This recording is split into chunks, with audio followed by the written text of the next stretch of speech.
수강생 여러분 안녕하세요. 지난 시간에는 사회주의 계획경제의 특징과 문제에 대해 살펴보았습니다.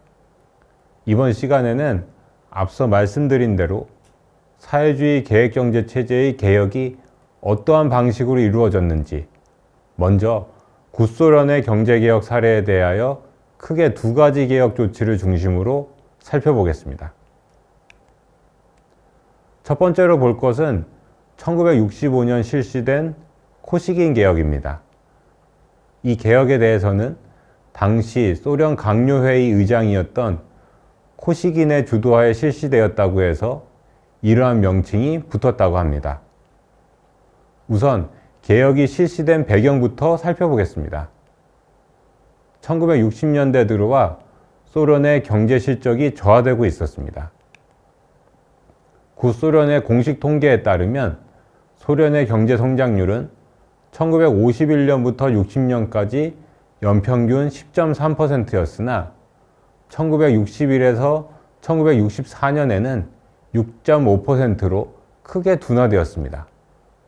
사실 6.5%도 상당히 높은 수준이라고 할 수 있는데 과거 사회주의 국가들의 통계는 과장된 경우가 많았다는 점을 감안하고 볼 필요가 있을 것 같습니다. 이렇게 성장률이 낮아지자 개혁의 필요성이 강하게 대두되었고 결국 개혁으로 이어진 것입니다. 그렇다면 구체적으로 어떠한 변화가 이루어졌을까요? 우선 국가에서 기업에 부과하는 계획 지표가 8개로 크게 줄어들었습니다. 그리고 이윤과 수익성이 성과 지표로 등장했습니다. 이제 기업은 단순히 국가에서 부여한 목표 생산량만 생산하면 되는 게 아니라 이윤을 내려는 노력도 기울여야 하게 된 것입니다. 이는 기업 생산의 효율성을 높인다는 측면에서 바람직한 조치였다고 평가할 수 있겠습니다. 또 기업이 신규 투자를 할 때 국가 예산에서 지출되는 부분은 줄이는 대신 기업이 보유한 이윤이나 장기 신용으로 더 많은 부분을 충당하게 했습니다. 그리고 이윤으로 노동자에게 상여금도 지급할 수 있게 했습니다. 이는 노동자의 생산 유인을 강화하는 데 도움이 되는, 즉 노동자들이 열심히 일하도록 하기 위한 조치였습니다. 가격개혁 조치도 이루어졌습니다. 하지만 가격을 자유화하는 것이 목적은 아니었습니다. 이윤과 수익성이 성과지표로 등장한 만큼 기업이 실제로 이윤을 낼 수 있도록 가격을 현실화하는 데에 초점이 맞춰져 있었습니다. 국가가 기업이 생산하는 특정 제품의 가격을 터무니없이 낮게 설정하면 기업은 아무리 노력해도 이윤을 낼 수 없을 것입니다.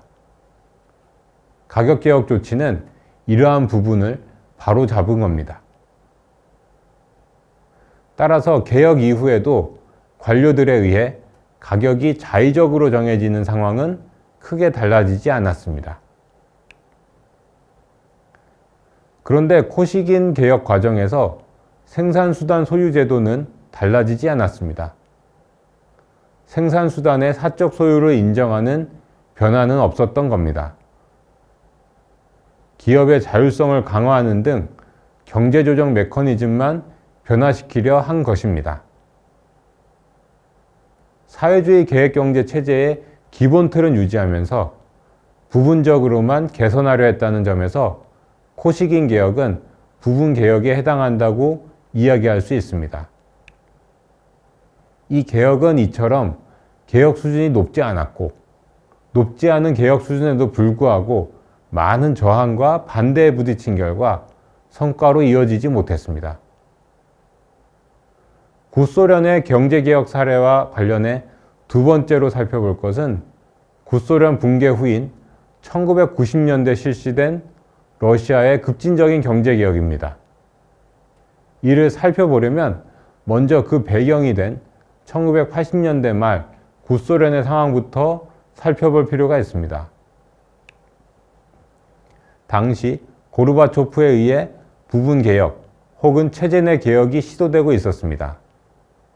다만 앞서 본 1965년 코시긴 개혁에 비해서 변화의 폭은 더 컸습니다. 기업의 자율권이 크게 확대되었으며 국유가 아닌 기업이 출연할 수 있게 되는 등 민간의 생산활동도 제한적으로 허용되었습니다. 코시긴 개혁과 달리 생산수단 소유제도 측면에서도 일부 변화가 나타나고 있었던 것입니다. 하지만 이러한 개혁 역시 성과가 크지 않았습니다. 기업의 자율권이 확대되었지만 기업들을 규율할 제도적 장치가 충분히 마련되지 않자 내부자 통제라고 하는 현상이 발생했기 때문입니다. 내부자 통제라는 개념은 생소하실 것 같습니다. 간단히 설명하면 지배인, 노동자 등 기업 구성원들이 담합해서 이윤을 과도하게 배분한다든가 기계를 팔아버리는 등 자신들의 이해에 부합하게 행동을 했던 것입니다. 이렇게 부분개혁이 성과로 이어지지 못하자 보다 급진적인 개혁이 불가피하다는 인식이 확산되었습니다. 그리하여 소련이 해체된 직후인 1990년대 초반 급진적인 개혁이 시도되었습니다. 급진적인 개혁을 통해 어떠한 변화가 나타났을까요? 우선 상품과 서비스 가격이 자유화되었고 중앙 집권적 자원 배분 제도가 폐지되었습니다. 개혁의 핵심은 대규모 국유기업을 사유화하는 것이었습니다. 물론 중소기업의 사유화도 추진되었습니다. 이제 생산수단 소유제도 측면에서도 변화가 적극적으로 모색된 것입니다. 그 결과 많은 국유기업이 사유화되었습니다. 1995년 상황을 보면 러시아 GDP에서 민간 부문이 차지하는 비중이 70%에 육박하게 되었습니다. 매우 급진적인 형태로 국유기업의 사유화가 이루어진 것입니다. 그런데 국유기업 사유화는 주로 기업의 경영자나 근로자에게 기업을 매각하는 방식으로 이루어졌습니다. 이처럼 내부자 중심으로 사유화가 이루어지자 외부의 감시, 통제가 힘든 구조가 형성되어 앞서 이야기한 1980년대 부분개혁 당시 나타난 내부자 통제와 유사한 문제가 발생하였습니다. 이러한 측면에서 본다면 러시아의 급진적 사유화 정책은 성공적이지 못했던 것으로 평가할 수 있습니다.